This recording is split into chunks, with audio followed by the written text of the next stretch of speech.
Hello foodies ఎలా ఉన్నారు అందరూ?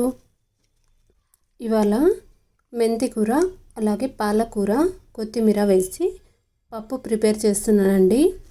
ముందుగా కుక్కర్లో కందిపప్పును కడిగి వేసుకొని మామూలుగా మనం పప్పుకు ఏమేమి వేసుకుంటామో అవన్నీ వేసుకున్నాను. పచ్చిమిర్చి, ఆకుకూర, ఆనియన్ ముక్కలు, వెల్లుల్లి రెబ్బలు, జీలకర్ర, పసుపు, సాల్ట్, టమాటా ముక్కలు, తగినంత వాటర్ వేసి కుక్కర్ని మూతని పెట్టి ఇలా ఉడికించుకున్నాను. 2 విజిల్స్ వచ్చేంత వరకు. పప్పు మెత్తగా ఉడికిపోయిందండి. ఇప్పుడు పప్పు గుత్తితో రామేసుకుంటున్నాను. ఎసరు వంచుకొని ఇలా పోపు పట్టేసుకుంటున్నాను. ఇప్పుడు చింతపండును కూడా నానబెట్టి పెట్టుకున్నానండి ముందుగానే. పోపు పెట్టుకొని పప్పులో వేసినాక చింతపండు గుజ్జును కూడా వేసేసాను. ఇలా కొంచెం పప్పులోకి కొంచెం కట్టులోకి వేసాను. ఇలా వేసి ఇంకొకసారి స్టవ్ మీద పెట్టి కాసేపు ఉడికించుకుందామండి.